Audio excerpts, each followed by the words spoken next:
Բարև ձեզ հարգելի հեռուստադիտողներ, CVK-ի միտահավարում այսօր հյուրընկալել ենք ազգային ժողովի քաղաքացիական պայմանագիր խմբակցության պատգամավոր Արուսյակ Մանավազյանին։ Բարև ձեզ Տիկին Մանավազյան։ Բարև ձեզ։ Շնորհակալություն հրավերն ընդունելու համար։ Շնորհակալ եմ հրավերի համար։ Այսօր Նարեկ Կարապետյանը հայտարարել է, որ վաղը Տաշիր արենայում իրենց ընտրողների հետ հանդիպում են ունենալու եւ նրանց հետ որոշելու են մանդատները վերցնել թե չվերցնել։ Այդ տարածքում տեղավորվում է 2000 մարդ, մինչդեռ պաշտոնական տվյալներով իրենց ընտրել է 300,000-ից ավելի մարդ։ Արդյոք ազնիվ է այդքան փոքրաթիվ մարդկանց հետ քննարկել շատ կարևոր հարց է։ Դե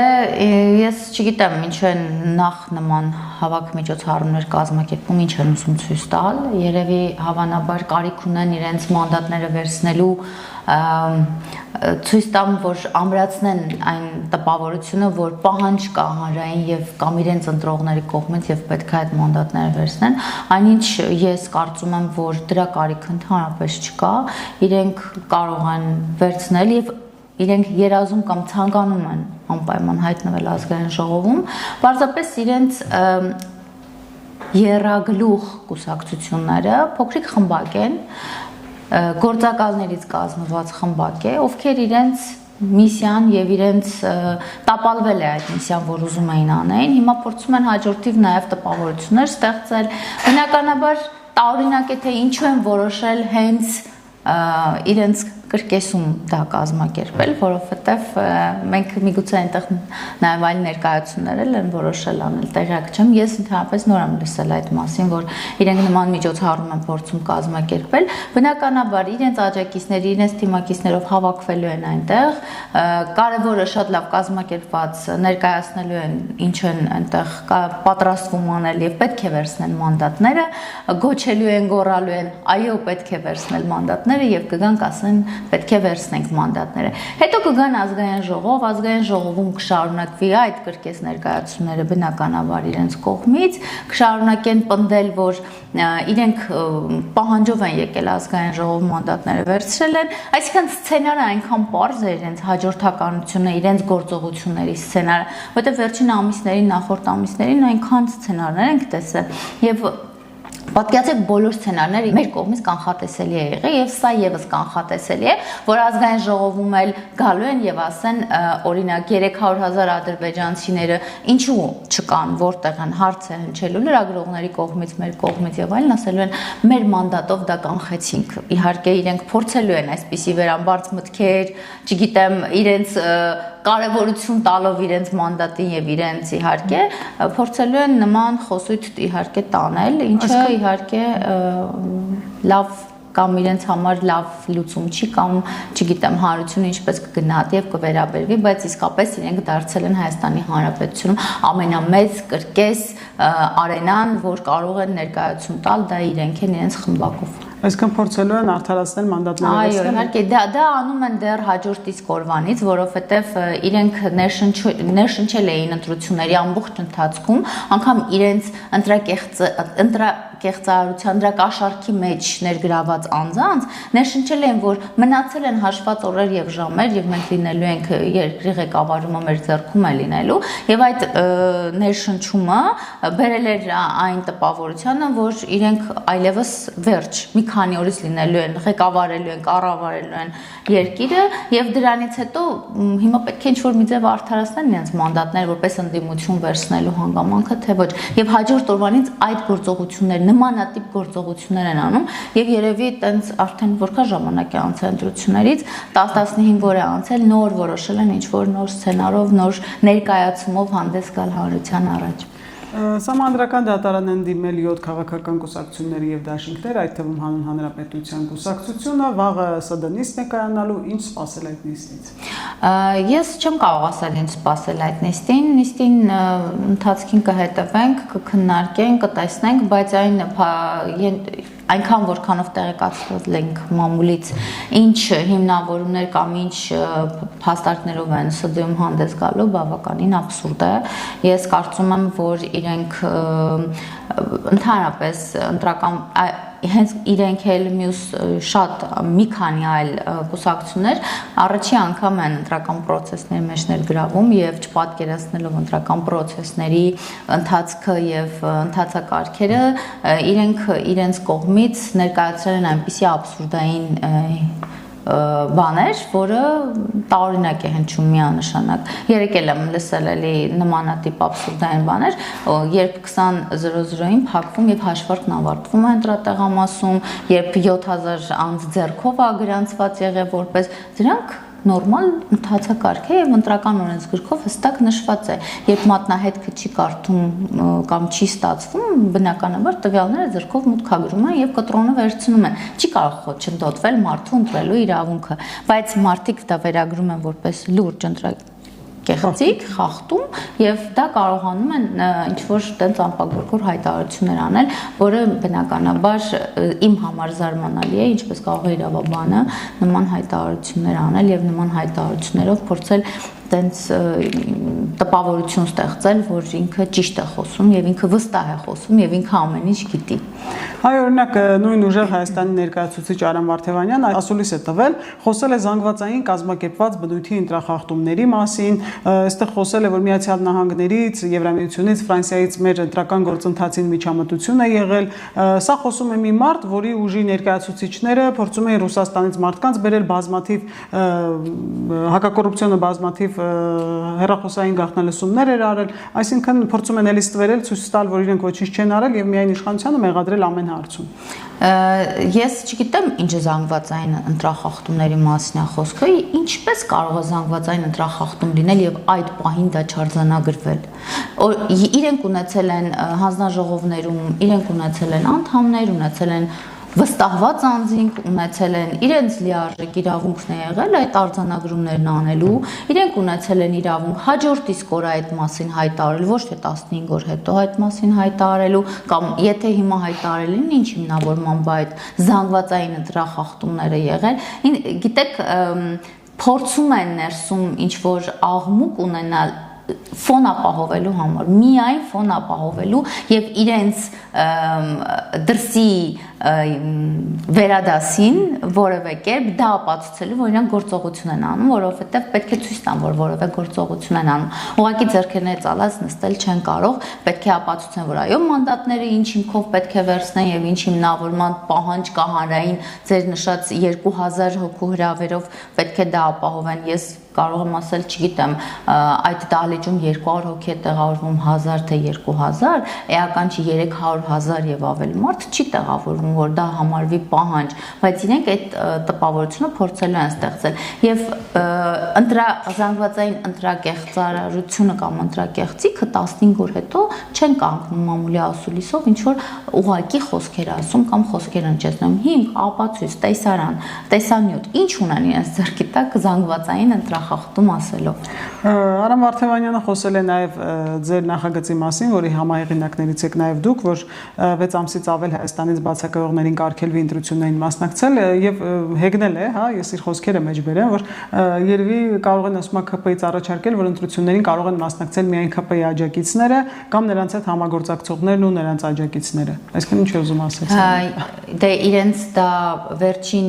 հնարավորությունն էր նման բան կազմակերպել է, իսկ դա կարող էր կազմակերպել միայն բավականին մեծ ֆինանսական միջոցներ ունեցող ուժը, ով կկարողանար վճարել արտերկրում մեր բնակվող Հայաստանի Հանրապետության քաղաքացիներին, իսկ Հայաստանի Հանրապետության քաղաքացիները չեն հրաժարվել այդ հնարավորությունից տոմսերի ձեռքբերման գալ եւ Հայաստանում մի քանի օր լինելու հնարավորությունից օգտվել, այդ թվում նաեւ ընտրությանը մասնակցել եւ գնալ։ Ինչևէ ես ուզում եմ ասել, որ իրենք բնականաբար դա իրենց լավագույն հնարավորությունն էր նորից ներգրավելու մարդկանց, բայց մեր օրենսդրական նախաձեռնությունը եղել է 1.5 միլիոն, եթե ոչ չասեմ ավելին, որքան մարդու հանդիպած կլինենք այս քարոզարշավի ընթացքում, բավականին շատ մարդկանց հետ ենք խոսել եւ բավականին շատ մարդիկ բոլորիս գրեթե պահանջն է եղել, դա հանրային պահանջ է, որպեսզի դրսում աշխատող, հարկ վճարող, հնա ստեղծող, ապրող, այնտեղ ուղակի բնակվող երկքաղաքացիները, մեր Հայաստանի Հանրապետության քաղաքացիները չունենան Հայաստանի Հանրապետությունում ճակատագիրը վճռորոշ պահին լինելու եւ այստեղ քվեարկելու իրավունք չունենան։ Այսինքն Հայաստանի Հանրապետությունում գոնե նվազագույնը 6 ամիս պետք է ապրեն, որպեսզի կարողանան մասնակցել նաեւ ընտրական process-ներին։ Անդրադառնանք ուժեղ Հայաստանի մեկ այլ ներկայացուցչի Գոհար Մելոյանի մասն է խոսքը աղմկահարույց մի հայտարարության նա 3 հանրային հեռուստաընկերության եթերում համարել է որ Կիրանցը անկլավ է ամիսներ առաջ էլի մի աղմկոտ հայտարարություններ արել որ Կիրանցը սահմանազատման սահմանագծման արդյունքում հանձնվել է բավականին բուռն քննարկվեց ես կխնդրեմ նաև այս մասով հա մեկնաբանել Գիտեք այս ուժի Առաջին դեմքերը, երբ գոնե թե լիարժեք հայերեն խոսել չգիտեն, ընտանիքի անդամները հայերենով հաղորդակցվել չգիտեն,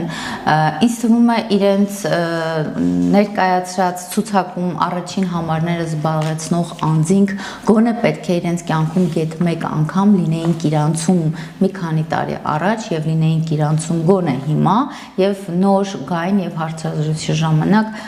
ուղղակի նման սենսացիոն հայտարարություն չանեին, որ դա նշանակում է դուք այսօր չեք տիրապետում Հայաստանի Հանրապետության ոչ տարածքներին, ոչ ամբողջական տվյալներին, ոչ ընդհանրապես որևէ բանի տվյալ չունեք։ Եվ ես իսկապես ցավում եմ իր համար, որ իր նման որակի նաև իրավաբան մասնագետը վաղը լինելու ազգային ժողովում եւ խոսելու է այդ ամբիոնից նման հայտարարություններ անելու լավ կլիներ եւ ավելի արժանապատիվ կլիներ որ ընդհանրապես ներողություն խնդրեր եւ համարեր որ ինքը իսկապես չի տիրապետում այդ տվյալներին եւ ընդհանրապես ազգային ժողովի մանդատը չվերցներ Սամվել Կարապետյանը օրերս զանգվածային լրատվամիջոցների խմբագիրների հետ հանդիպում էր ունեցել եւ հայտարարել էր համախմբման մասին, մեծ հանրահավաք անելու մասին ընդդիմադիրների հետ։ Կարծեք թե մյուս ընդդիմադիրները դեռ չեն շտապում արձագանքել, բայց շտապել է արձագանքել Հայ ազգային կոնգրեսը Լևոն Զուրաբյանի գլխավորությամբ։ Նա հայտարարել է, որ ՀԱԿ-ը բանակցություններ է վարում Սամվել Կարապետյանի ուժի եւ այլ ընդդիմադիրների հետ համատեղ պայքարի եւ իշխանության նախաձեռնություններին հակազդելու շուրջ, այդ թվում հնարավոր սահմանադրական հանրակրվեի դեպքում ոչի ճակատ ձևավորելու հարցով։ Ես ուզում եմ հասկանամ, իրենք ինչ ակնկալիք ունեն հավաքը ասելով։ Ընտրակաշառք վերցրած անձնավորությունը կամ գեթ մեկը իրենց հավաքին ներկա չի լինելու։ Լինելու են իրենց կողքի եղած անձինք, իրենց համակիրներ եւ նման այլ մարդիկ։ Եթե շանս ունենային, որ կունենային մեծ հանրահավաք, դա հիմա վաղուց արած կլինեին։ Իսկ ինչ վերաբերվում է ՀԱԿ-ին, ուզում եմ հասկանամ միջև 1% ձայն չհավաքած ուժը, ինչու է դեռ խրխռում։ Ուզում եմ հասկանամ ինչ ձայներ են գալիս միտեղից, որտեղ իրենք անգամ միջև 1% ձայն չեն հավաքի։ Այսինքն չունեք ընտրազանգված եւ ինչ հավաքի մասին են ուզում խոսել։ Վերջ այդ հավաքը լինում է այն ժամանակ, երբ դուք ունեք մեծ ընտրազանգված եւ այդ ընտրազանգվածը գալու է իր ձայնը ասի, իր դժգոհությունը հայտնի, ինչ ընտրազանգվածի մասին են իրենք խոսում։ Իդեպ իրենց չեն արդեն համարում որպես փողոցը առաջնորդող պայքարի առաջամարտիկներ, այլ համարում են, որ այդ ուժը ուժեղ Հայաստանն է, իրենք էլ նրանց կգնան եւ գնան։ Դե իրենք էլ թող այդպես կողքից փորձեն ինչ-որ բաներով միանալ, ես չգիտեմ իրենք ինչի մասին են խոսում կամ ընդհանրապես ինչի մասին են, իսկ ուժեղ Հայաստանի ներկայացուցիչները թող իրենց խոսքին տեր լինեն եւ իրենց խոսքին ուշադիր լինեն եւ ընդհանրապես իհարկե հիմա Իրանցում ապրող մեր հայրենակիցները բավականին նեղված եւ վիրավորված կլինեն, կարիք կա ներողություն հայտնելու, կարիք կա այդ մասին խոսելու, որտեղ Իրանցը անկլավ չի եւ ընդհանրապես սահմանազատման գործընթացը դա լուրջ եւ կարեւոր գործընթաց է, դա ձեռքբերում է, որ այսօր ունենք եւ պետք է այն արժանավույն ձևով ներկայացնել եւ գնահատել, այդ թվում նաեւ դա Իշնորհիվ մեր այն խաղաղության օրակարգը, որ այսօր ձևավորել ենք եւ շարունակական է լինելու, պետք է զարգացնենք եւ առաջ տանենք, իսկ ինչ վերաբերվում է իրենց համախմբմանը, իրենք դրսից կառավարվող մի ուժ են, ցավոք սրտի այդ գործակալական խմբակը գալու է ազգային ժողով, ես չեմ պատկերացնում ազգային ժողովում իրենց գործունեությունը ինչ ուղղվածություն է ունենալու, բայց վստահ եմ, որ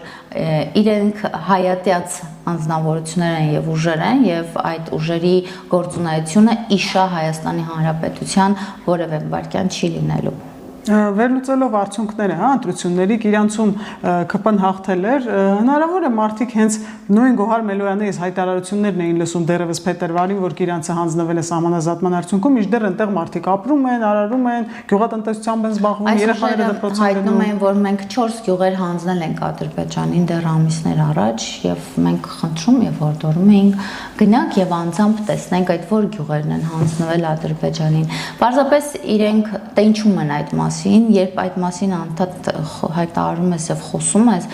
դա պետք է սրտի ցավ եւ կսկիծ ունենաս, որպեսզի ապա տեղեկատվություն մարդկանց կամ վախ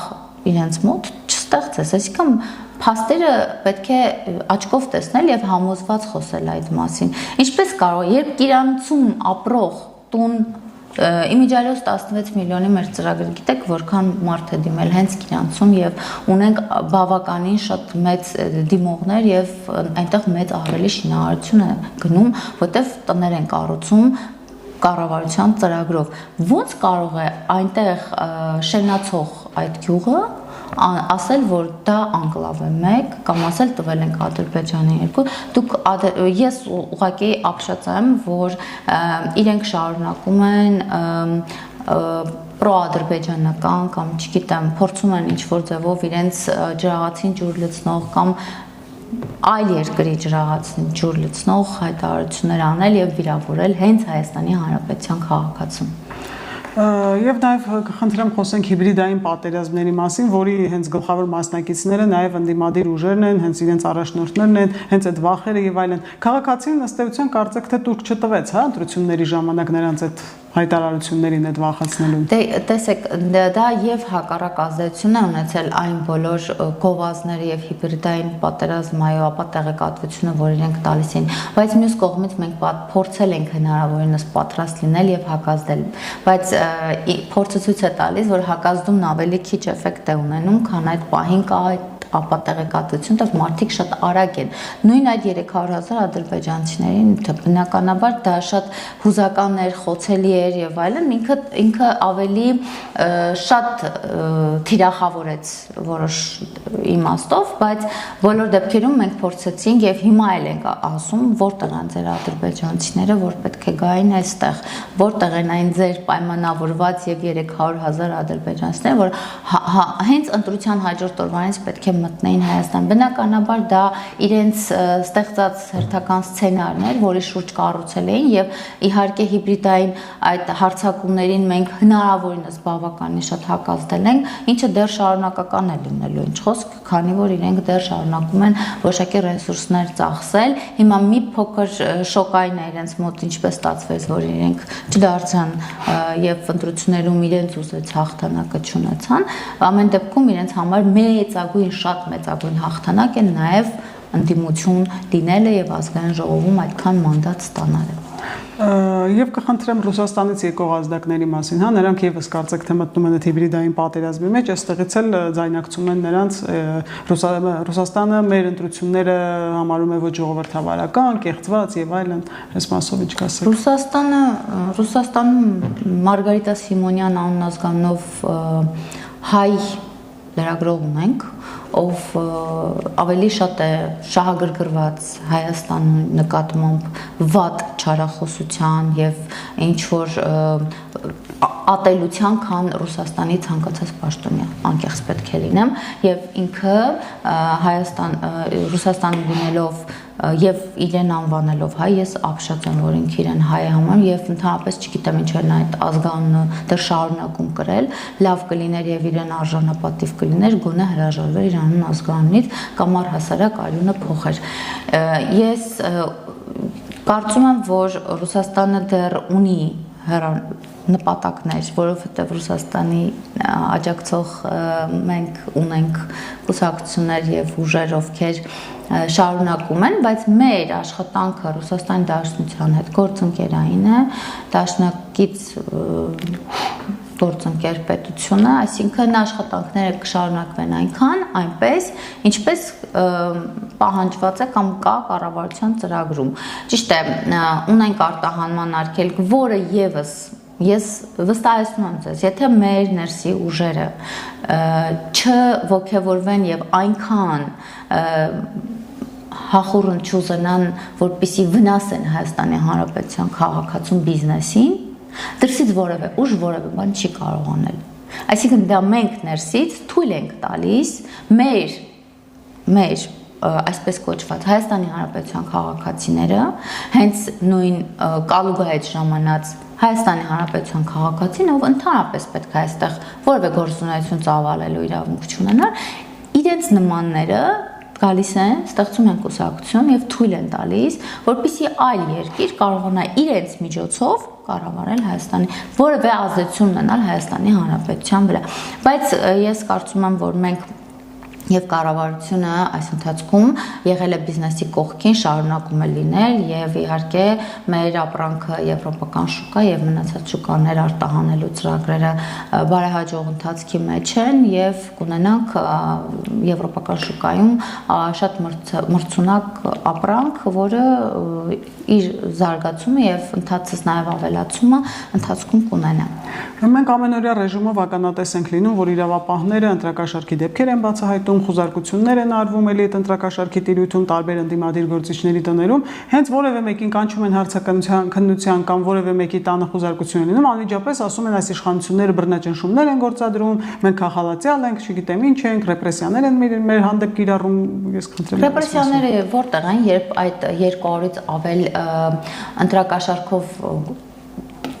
անցնող անձանցից եւ որևէ մեկը, եթե մեկ անգամ կամ մեկ գործով չի հերքել, որ ինքը իսկապես ներգրաված է այդ գործում եղել։ Իրենք ակտիվ ընտրակաշարքի ներգրավվածություն են ունեցել, իրենք